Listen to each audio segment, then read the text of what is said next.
อ้ายเพิ่นถือเขาบ่เอ่ยโดยถือเขาถือน้ำไปถือเขาถือน้ำไปเนาะโดย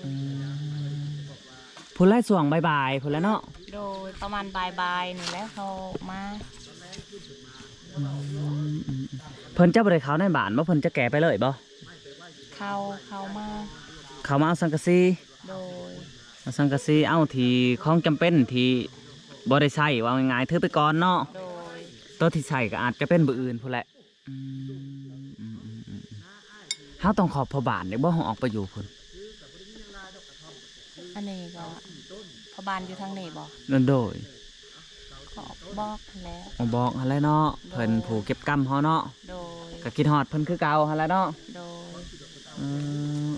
ในบ้านนี่ก็เงาหลายคนเติบแล้วเนาะอันแบบว่าเห็นหมู่อันนั้นออกจากบ้านไปอยู่บ่อนใหม่เนาะว่าง่ายๆบ่ว่าแต่ไผแม่นบ่เอ่ยโดยออกจากบ้านอันไปอยู่มุมอื่นก็โอ้ยคิดฮอดกันได้พี่น้องเอ้ยบ่แม่นว่าบ่คิดฮอดทั้งเบาสัญญากับต้นอยู่บ้านตะกี้หันมีคนมาอยู่ในบ้านแล้วเขาเจ้านี่จากบ้านไปอยู่บ้านอื่นก็คิดฮอดเขาเจ้าคือกันได้อันนี้ก็คือกันและเอื่อยสิไปแล้วก็ทั้งชาวบ้านก็คิดฮอดเนาะฮอดนั่นแหละผู้มือคือเป็นเขากับมานางอยู่นี่มานางกินสมกินแซวอยู่นี่แหละแต่เมื่อนี่เขาออกกระเจ้าออกไปปลูกมันหลายคนเข้าไป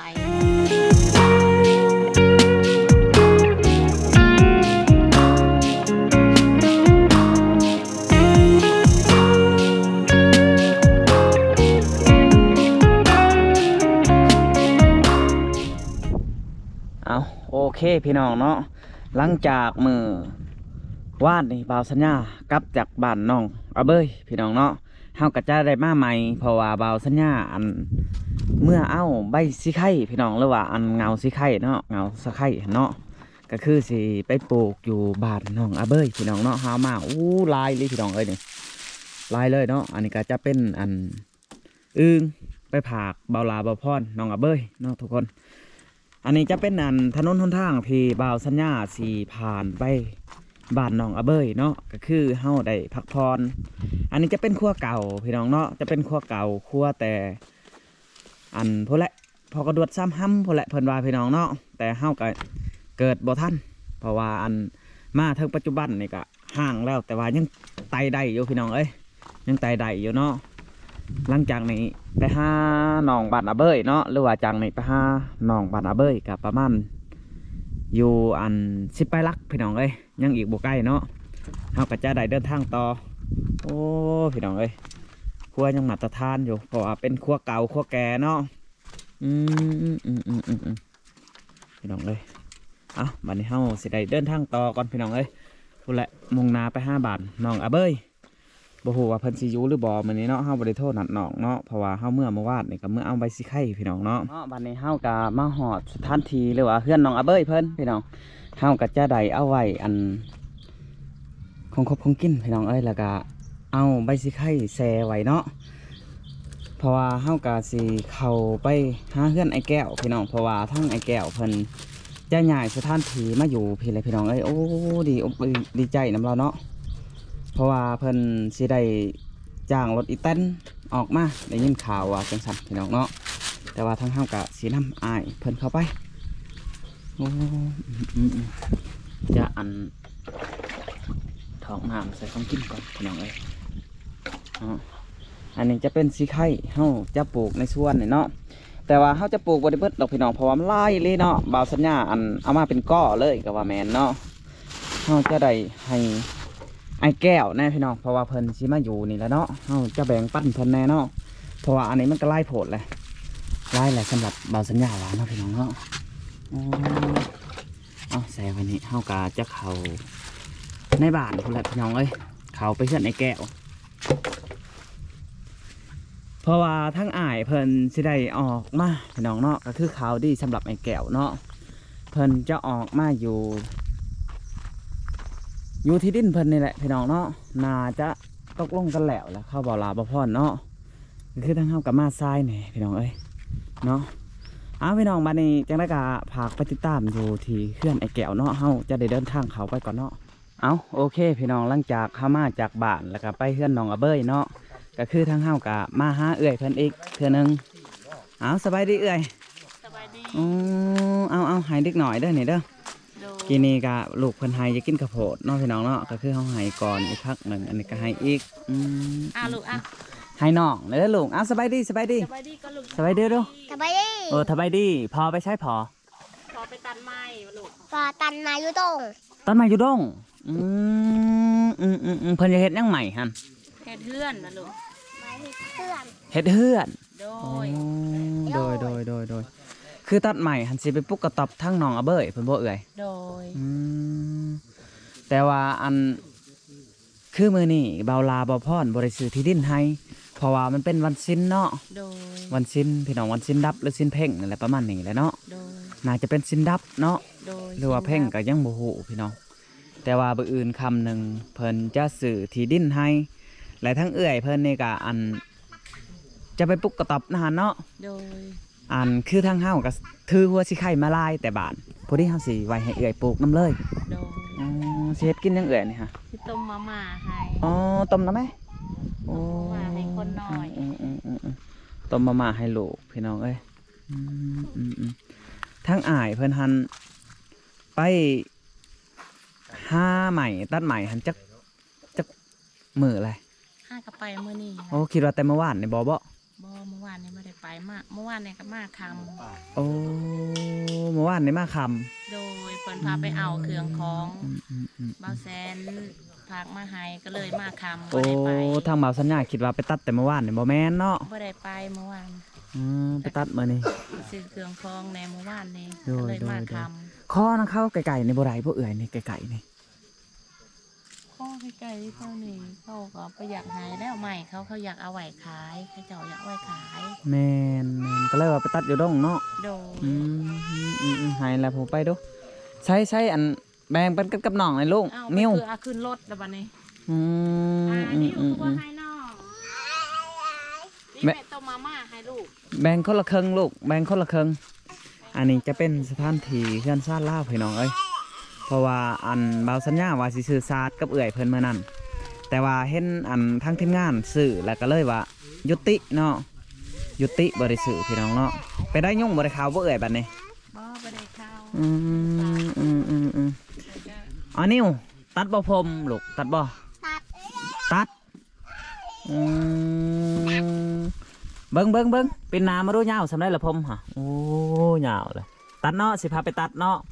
โดยว่าลูก โย้ย อ๋อตัดน้ำสางบัวเนาะ โดย โย้ย ตัดแท้โลนบ่หรือว่าแบบใดตัดโลนเลยบ่ ตัดโจน ตัดโลนอ๋อได้รถดิช่างนะลูกได้รถยังอ่ะนะฮะ ตัดจะตะโค แมคโครใช้เอามาเบิ่งดูรถแมคโครทำเป็นไปได้ นี่โค อ๋อรถแมคโครโอ้ไพ่สื่อให้พอว่าสื่อให้ พอชื่อไฮ อ้าย ยื ยื ด ด ตะ ตะ ชุ่ ชุ่ ม มให้ว่าลูก ชื่อไฮตะชุ่มยืดตะชุ่ม อ้ายซื้อให้อยู่จุดซุ่ม โดยว่าลูก โย้ย โอ้ดีพี่น้องเนาะก็คือทางเพิ่นทางเอานิ้วเพิ่นเฮากะสิพาไปตัดผมแล้วก็น้องเพิ่นซื้อจังได๋ก็ เอานิ้ว เอานิ้วอันนี้ดิ้วเนาะ โดย ดิ้วเอานิ้วก็คือบ่ได้ตัดมื้อนี้ดอกมื้ออื่นพุ่นแหละพอดีอันลูกไปพุ่นอันเฮาสิมาตัดให้อยู่เพื่อนน้องอาเบ้ยเด้อ โดย ดู อืม เพื่อนแบบ เพื่อนไออาเบ้ยเพื่อนไออาเบ้ย ไอเอาเบย บ่กินฮอดหมูบ่ไปอยู่พุ่นแหละ ฮะ บ่กินฮอดหมูบ่แถวนี้ ฮอต กินฮอดเพิ่นก็ยังฮู้จักกินฮอดหมูได้พี่น้องเอ้ยกินฮอดก็อดเอาเนาะ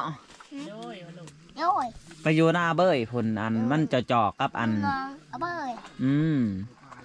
มันจ่อกับเมืองแน่พอดีรถลายเท่านั้นรถแมคโครลายรถเอาบ่ เอา เอาเนาะ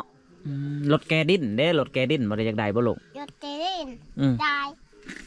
อยากได้อันนั้นรถช่างอันนั้นเบิ่งดูรถยังอันน่ะ เดี๋ยวหน่อย รถหน่อย ซื้อมันจะได้รถหน่อยฮะ ชื่อรถไฮ อ๋อ รถกระบะต้อหน่อย รถกระบะตัวหน่อยโอ้โหได้อพี่น้องเด้ออันนี้จะเป็นบอลอยู่บอลนอนเพิ่นแต่เพิ่นว่าสิเฮ็ดกระต๊อบแหละพี่น้องเนาะก็คือสิมุงสังกะสีทั้งเบาแซนเพิ่นที่เพิ่นอันสมทบเข้ามากับว่าแมนพี่น้องเนาะก็ ก็คือทางเบาลาบ่พรก็จะซื้อที่ดินให้บืออื่นเฮาก็จะเฮ็ดซอยเอื้อยซอยอ้ายเพิ่นแน่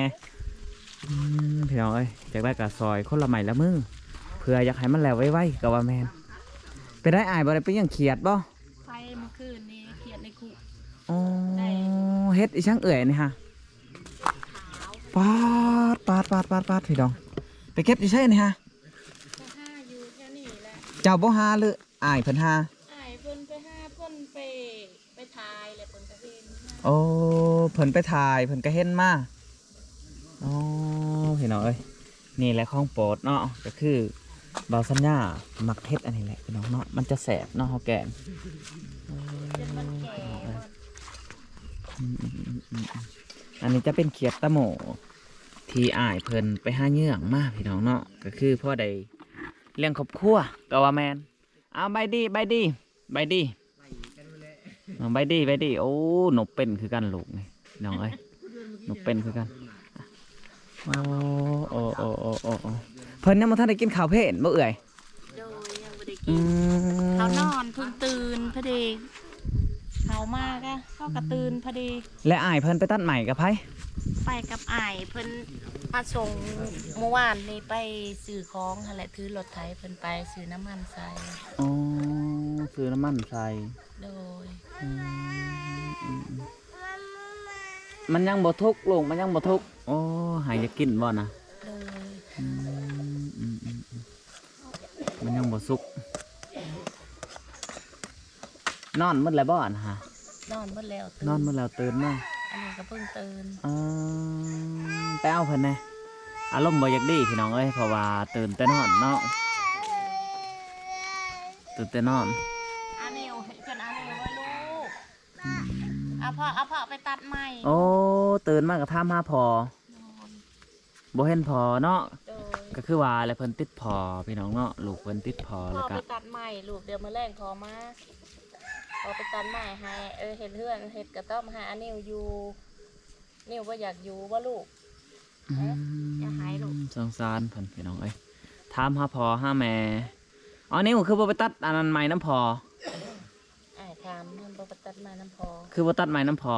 อันนี้ยังไปบ่ได้ว่าลูก โมเดลได้อคือบ่ไปเดียว ไปไม่ไปบ่ได้ ไปบ่ได้ มันได้ ฮะ ตรงมันได้ ดงมันใกล้โอ้ดงมันใกล้เนาะมันใกล้ยางไปบ่ไปตัดอาหารบ่แม่นลูกขี่รถ เพิ่นว่าเห็นพอเพิ่นไปเด้หันเห็นพอเพิ่นไปนี่บ่อยู่ บ่อยู่เนาะ ไปเห็น เมื่อเช้านี่เขาพาไปเล่นอยู่พูนแล้วพอเพิ่นก็ไปก่อน โดยพอเพิ่นก็ไปก่อนเนาะ โดยพูนไปทาอยู่ป่าพอเพิ่นไปทาอยู่พูนก่อนยันลูกไป จะตัดมาแหละแกไปกับจุดซุ่มเพิ่นแล้วเนาะเอ้ยเนาะ โดย แกไปไหวบอนสถานที่เพื่อนน้องอาเบ้ยเพิ่น โดย ก็คือมื้อนี้จะแกใหม่ไปไหวซื้อๆเนาะ โดย แต่ว่าบื้ออื่นเพิ่นจะอันตกลงซื้อที่ดิน โดย หลังจากซื้อที่ดินแล้วก็ทั้งเอื้อยกับคนคั่วไปกับว่าแมนเนาะ โดย อ๋อไปได้ดีใจบ่เอื้อย ดีใจหลาย อ๋อที่ได้ดินเจ้าของเนาะ โดย แล้วก็เพื่อนซ่านบ้านซองเนาะ โดย เอาง่ายๆแล้วก็ต๊อบอยู่กะน่าจะใหญ่เติบดอกพี่น้องเนาะ โดย เพราะว่าเฮาก็ต้องได้ช่วยเอื้อยเพิ่นคนละไม้คนละมือ โดย ให้มันสำเร็จเสร็จสิ้น กินบ่ลูกกินบ่มาแม่ตักให้กิน เบิ่งดูสุกแล้ว ไปนั่งแม่ตักมา พี่น้องเอ้ยอ๋อของออนิวนี่สุกแล้วพี่น้อง นี่แม่ตักให้ลูก น้องสงสารลูกเพิ่นพี่น้องหูเนาะทางดิ้วเพิ่นนี่กะโอ้นอนหลดเซยบ่ได้สนใจ เพราะว่าบื้ออื่นนี่พี่น้องอันบางเส้นบางสั้นค่ะมันจะบ่ได้ยากเนาะเพราะว่าอันทั้งอายเพิ่นไปตัดใหม่แหละมีแต่หือไผบัตรแล้วก็ที่เหลือกะจะอันปะไว้ในนี้แน่เนาะพี่น้องข่าวดีเพิ่นเนาะแต่ทางบ่าวสัญญาก็โอ้ยดีใจนำเพิ่นพี่น้องที่อันเพิ่นสิได้เฮือนใหม่หรือว่าสิได้ไปอยู่ทางหนองอาเบ้ยเนาะเฮาก็จะได้ถ่ายให้ FC หรือว่าพี่ๆน้องๆได้เบิ่งเนาะ